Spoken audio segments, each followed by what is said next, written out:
The desert wind carries fine grains of sand across the rocky escarpment, whispering through the wadis like a ghost of ancient armies. In the cold pre-dawn darkness, the rumble of diesel engines breaks the silence, a sound that would become the signature of a war fought not just with courage, but with industrial arithmetic. A German tank commander stands in the cupola of his Panzer IV, scanning the horizon through Zeiss optics that represent the pinnacle of German engineering. His breath forms small clouds in the freezing desert air. He has heard the reports. The Americans are coming with their new tank, the M4 Sherman. He smiles, a thin expression of professional contempt. His intelligence briefings have told him everything he needs to know. Thin armor, inadequate gun, a design philosophy that prioritizes mass production over battlefield superiority. In the German doctrine of Auftragstactik and superior engineering, this seems less like a threat and more like target practice. What this commander cannot see, what none of them can see in this moment, is that he stands at the threshold of a revelation that will redefine armored warfare itself. The question will not be which tank is superior in single combat, but how many battles a superior tank can fight when it stands alone against an endless horizon of adequate ones. The Sherman story does not begin in the Tunisian desert, but in the factories of Detroit, in the industrial heartland of a nation that had, until recently, been reluctant to enter another European war. When American planners sat down to design a medium tank in 1940, they carried with them the bitter lessons of the Great War and the more recent observations from Poland and France. They had watched the blitzkrieg sweep across Europe with a combination of armor, air power, and mobile infantry that seemed to rewrite the rules of warfare. But American military theorists understood something that would take their adversaries years to appreciate. Wars are not won by the best weapon, but by the best system. The M4 Sherman was never intended to be the finest tank on any battlefield. It was designed to be everywhere at once. The initial mockery came quickly. German tankers who first encountered Shermans in North Africa coined derisive nicknames. Tammy Cocker 4, the way the gasoline-powered versions would ignite when penetrated. The British troops themselves called them Ronsons, after the cigarette lighter whose advertising slogan promised lights first time, every time. These were not affectionate names. Each represented a truth that American crews learned in terror. The Sherman's armor, barely 76 mm at its thickest point on the frontal hull, could be penetrated by the German 75 mm and 88 mm guns at ranges where the Sherman's own 75 mm gun was nearly useless against heavier German armor.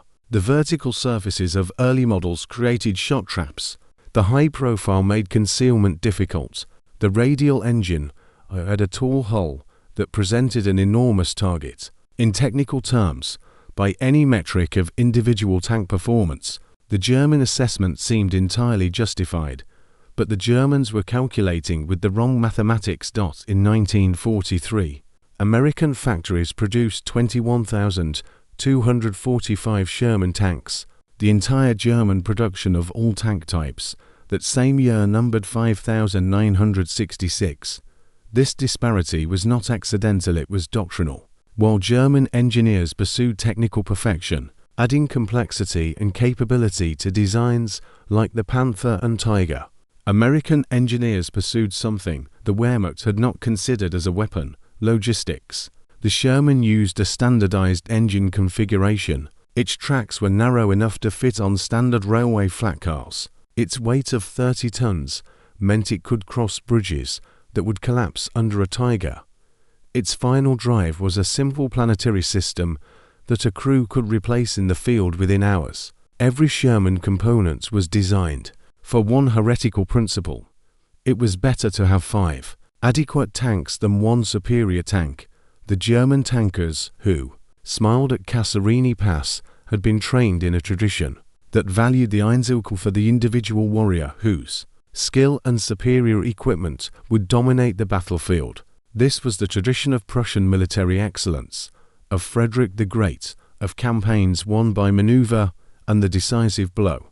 A Panzer IV, properly handled, could destroy multiple Shermans in combat. The famous Tiger I, with its 88mm gun and massive armor, seemed nearly invincible. At Villers-Bocage in June 1944, a single Tiger commanded by Michael Whitman destroyed or disabled approximately 14 tanks and 15 personnel carriers in 15 minutes. This seemed to confirm everything German doctrine promised, but Villers-Bocage was one battle, one street, one afternoon.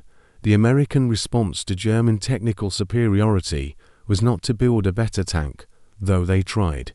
With limited numbers of the M26 Pershing arriving too late to matter, that to build more tanks faster than they could be destroyed. By D-Day in June 1944, the Allies landed with thousands of Shermans. When one was knocked out, another took its place within hours. When a German Panther broke down and the Panther, with its complex interleaved road wheel design and troublesome final drive, broke down frequently, there was no replacement. German factories, bombed relentlessly by Allied air forces and starved of raw materials by naval blockades, could not match production. A Panther required 150,000 man-hours to produce. A Sherman required 10,000. This was arithmetic that no amount of superior armor could overcome. The German tankers began to understand this new reality in Normandy. After the Allied breakout from the Bocage country, panzer units found themselves facing not the small numbers they had defeated in earlier engagements, but entire divisions equipped with Shermans. At the Battle of Aracourt in September 1944, the U.S. 4th Armored Division faced the German 5th Panzer Army, including numerous Panthers. The Americans were outnumbered and technically outmatched. By traditional calculations, they should have been defeated. Instead, American combined arms tactics using tank destroyers, artillery, and air support in coordination with the Shermans destroyed 281 German tanks and assault guns while losing 25 Shermans. The Panthers were superior machines, but they fought alone, without fuel, without air cover, without the industrial base to replace losses. The Shermans fought as part of a system. There is a recording that survives from a German officer captured in late 1944, his words preserved in Allied interrogation records. He speaks not with the confidence of early war reports, but with a kind of exhausted bewilderment. We would destroy 5, 6, even 7 of their tanks, he said, and feel we had won the engagement. Then we would fall back to regroup, to repair our vehicles, to wait for fuel that never came.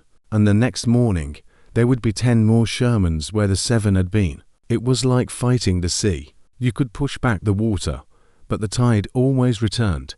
This was not the voice of a soldier defeated by superior weaponry. It was the voice of a man who had discovered that he was fighting not an army, but an economic system. The symbolic object of this industrial war was not the tank itself, but what arrived behind it. German soldiers in the East and West both reported their shock at American supply operations. Every American unit seemed to have unlimited ammunition, unlimited fuel, unlimited food. Captured Wehrmacht documents record German quartermaster officers expressing disbelief at supply manifests. American soldiers received fresh uniforms regularly. They ate food from cans with printed labels, not whatever could be scavenged or extracted from occupied territories. Behind every Sherman that rolled forward came trucks, tens of thousands of trucks, many of them produced by the same factories that built the tanks. The German army moved on horses and rail lines that could be bombed. The American army moved on a mechanized supply chain that could adapt to any terrain. The Sherman evolved throughout the war in ways that the rigid German production system could not match. When the 75mm gun proved inadequate, the Americans mounted the 76mm gun without completely redesigning the vehicle. When wet stowage ammunition racks reduced fire risk, the modification spread through the production line within months. The British developed the Firefly variant with a 17-pounder gun that could penetrate even Tiger armor. None of these were perfect solutions, but they were fast solutions, implemented while German engineers were still drawing plans for wonder weapons that would never leave the prototype stage. The Sherman was not the best tank of World War II by any technical metric. It was the most adaptable. By the winter of 1944, the mockery had vanished from German reports. Intelligence assessments spoke of the Sherman with a kind of grim respect, not for its individual capabilities, but for its implications. A captured Panzer officer, interrogated in December 1944, provided an analysis that Allied intelligence found remarkably candid. "The Sherman is not a great tank," he said, "but we must destroy it, and the next one, and the one after that. We must do this every day, in every sector, while our own losses cannot be replaced. The Americans have made the tank disposable. They have industrialized armored warfare. We are craftsmen fighting a factory." This was the fundamental asymmetry that would determine the outcome of the war in Western Europe. The Battle of the Bulge in December 1944 represented Germany's last major offensive in the West, and in microcosm it demonstrated the Sherman's true nature. German Panthers and Tigers achieved significant initial breakthroughs, destroying hundreds of American tanks and vehicles in the first days of the offensive. By the traditional metrics of armored combat, they were winning, but within a week, replacement Shermans arrived faster than the Germans could destroy them. American logistics kept the surviving tanks fueled and armed, while German panzers ground to a halt, out of fuel, as their supply lines stretched beyond sustainability. The famous photograph of abandoned King Tigers, mechanically perfect but immobilized for lack of gasoline, told the entire story. The superior tank had been defeated not by superior force, but by superior supply. The transformation in perception was not limited to German tankers. American crews, who had climbed into Shermans with terror and resignation, knowing their armor was inadequate, began to understand the doctrine they were enacting. A tank commander named Belton Cooper wrote extensively about his experiences maintaining Shermans in combat, describing the horror of pulling burned bodies from knocked-out tanks. His account, Death Traps, became influential in post-war discussions of the Sherman's deficiencies. But other veterans told a different story. They spoke of the reliability, the ease of repair, the knowledge that if their tank was destroyed, they would have another one the next day. They spoke of fighting in France, Germany, and Italy with the confidence that behind them stood an industrial base that could not be defeated. The Sherman made them part of something larger than individual combat. It made them components of a machine that ground forward regardless of losses. The numbers tell the story that individual battles obscure. Germany produced approximately 6,000 Panthers and 1,347 Tigers during the entire war. Remarkable machines, each one representing the pinnacle of German engineering. The United States produced 49,234 Sherman tanks. Even accounting for losses to mechanical failure, Allied bombing, and German anti-tank weapons, the arithmetic was overwhelming. For every German heavy tank, there were 10 Shermans. For every Panther, there were 8. And behind those Shermans came more Shermans, an endless procession rolling off assembly lines in Detroit, Chicago, and Gary, Indiana. The factories themselves became weapons, their production capacity more deadly than any single gun. The symbolic weight of this industrial approach appeared in unexpected places. German soldiers captured near the war's end carried Allied-made supplies taken from abandoned positions. American chocolate, American cigarettes, American ration tins with keys to open them. These small objects represented a reality more devastating than any battlefield defeat. The Americans, these items suggested, had so much material abundance that they packaged food in throwaway containers. They gave every soldier enough supplies to discard some. This was warfare from a different century, a different conception of what resources meant. German soldiers, whose rations had grown increasingly sparse, who received ersatz coffee made from acorns and bread extended with sawdust, understood what these small objects meant. They were fighting an enemy who could afford to be wasteful because waste was cheaper than efficiency. The Sherman's legacy was written not in the battles it won individually, but in the campaigns it sustained. In the Pacific Theater, where different tactical conditions prevailed, the Sherman faced Japanese tanks that were technically inferior in every way, but the lesson remained the same. American forces moved with logistical support that seemed impossible: air conditioning units for field hospitals, ice cream ships, massive supply depots on remote islands. The tank was simply the most visible manifestation of this industrial philosophy.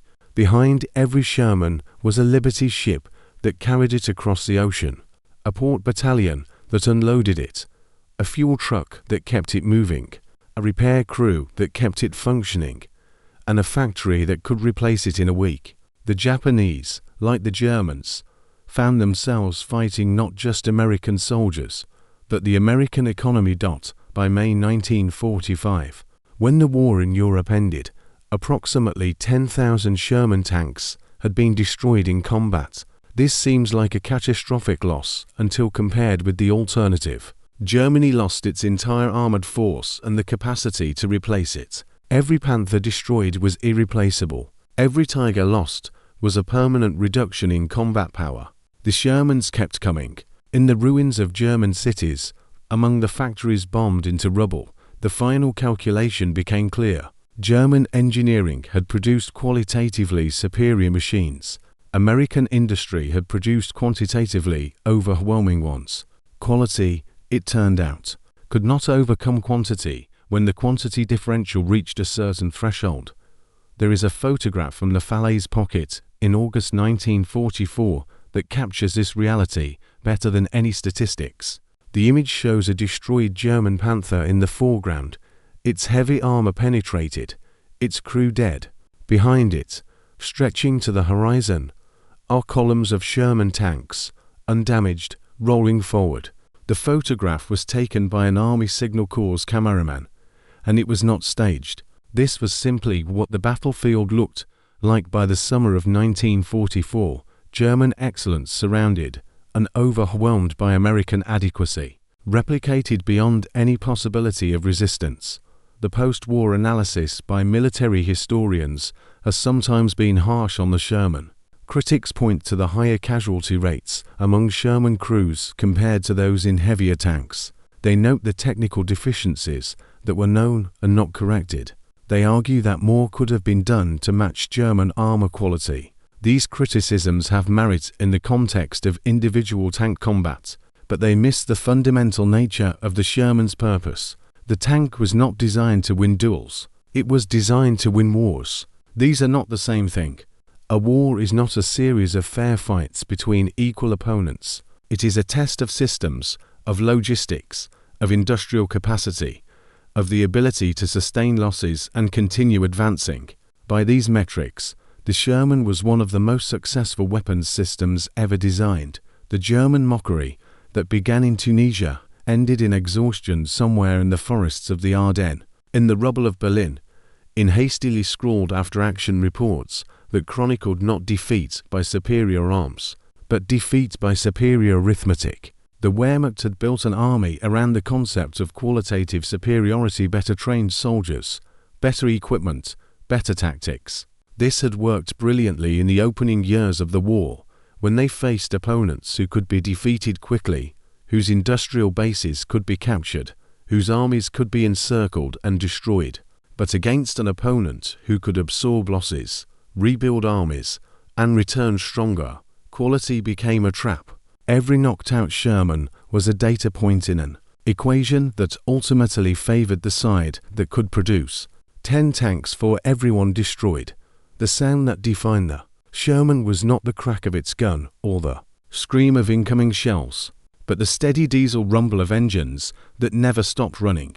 In recorded footage from the European campaign, this sound is omnipresent: a mechanical drone that continues through day and night, through rain and snow, through victory and defeat. It was the sound of continuity, of relentlessness, of a system that could not be stopped by any individual action. German defenders learned to dread not the appearance of Shermans, but their persistence. They could be destroyed, but they always returned.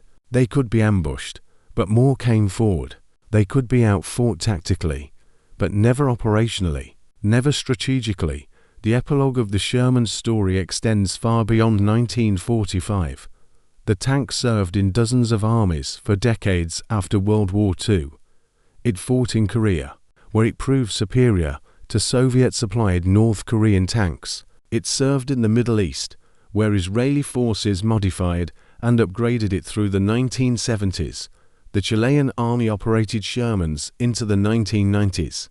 This longevity was not accidental. The design's simplicity, its mechanical reliability, its ease of modification, all the features that made it effective in World War II made it useful 4 generations afterward. The Tiger and Panther vanished into history as museum pieces, marvels of engineering rendered obsolete by their own complexity. The Sherman persisted because it had been designed not for perfection, but for utility. There is a deeper truth embedded in the Sherman story, one that extends beyond military history into the realm of ideology and national character.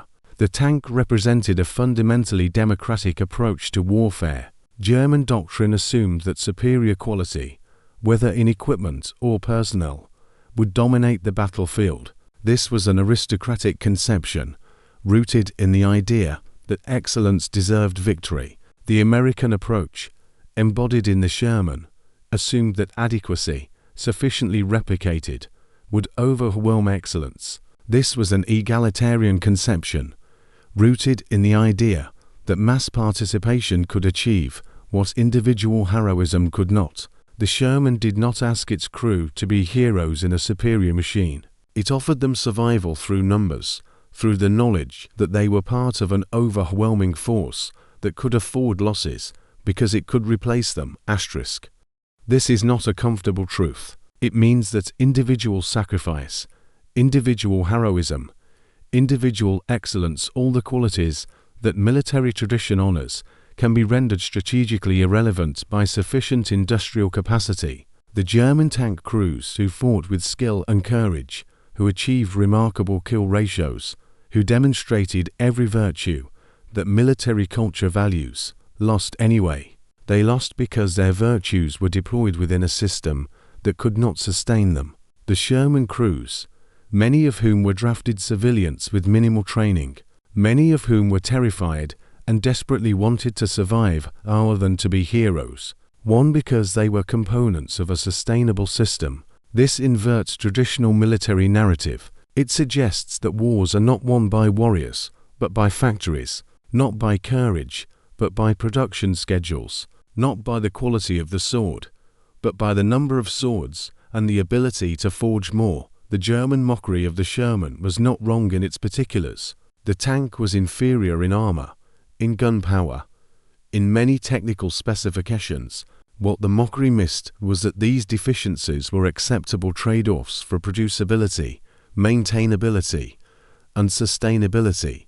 The Americans had calculated differently. They had asked not what is the best tank, but what is the best tank we can build 50,000 of. These are different questions that yield different answers. The German question led to the Tiger, a magnificent machine produced in numbers too small to matter strategically. The American question led to the Sherman, an adequate machine produced in numbers too large to defeat. On a spring morning in 1945, in the ruins of a German industrial city whose name no longer matters, a photographer captured an image that was not published until years later. The photograph shows a line of destroyed German tanks, Panthers, Tigers, Panzer IVs arranged like metallic monuments to a vanished confidence. Between them, an American soldier sits on a Sherman, eating rations from a can. He's not posing.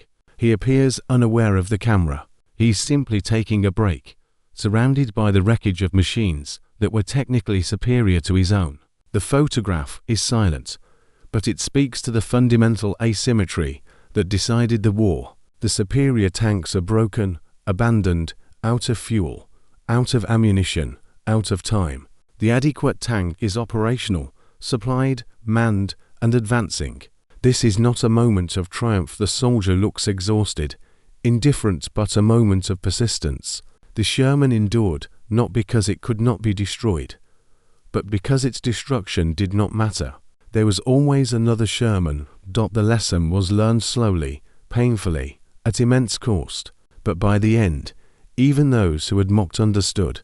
The war had not been decided by which army fielded the best equipment, but by which society could sustain the production of adequate equipment indefinitely. The Sherman was not a superior tank, it was a superior answer to a different question, a question about systems, sustainability, and the arithmetic of industrial war. The Germans had built tanks for combat, the Americans had built tanks for victory. These are not the same thing, and when the final accounting was done, when the factories were silent and the armies had stood down, the difference between combat effectiveness and strategic sustainability had written the ending that no individual tank duel could have changed. In the end, the Sherman story is not about armor thickness or gun caliber. It is about the transformation of warfare from a contest of warriors to a contest of economic systems. It is about the moment when individual excellence became insufficient and systematic adequacy became decisive. The German soldiers who first mocked the Sherman were not fools. They were men trained in a tradition that had worked for centuries, observing a new weapon through the lens of that tradition. What they could not see, what perhaps no one fully understood in 1943, was that the rules themselves had changed. The Industrial Revolution had fully colonized warfare, and in that new landscape, the Sherman was not a weapon. It was a symptom of something larger. The victory of production over prowess, of logistics over valor, of the assembly line over the armorer's craft. The mockery faded not because the Germans learned to respect the Sherman as a tank, but because they learned to fear what the Sherman represented: an enemy that could lose every battle and still win the war. Because behind every loss stood a factory that could replace the loss faster than victory could be achieved.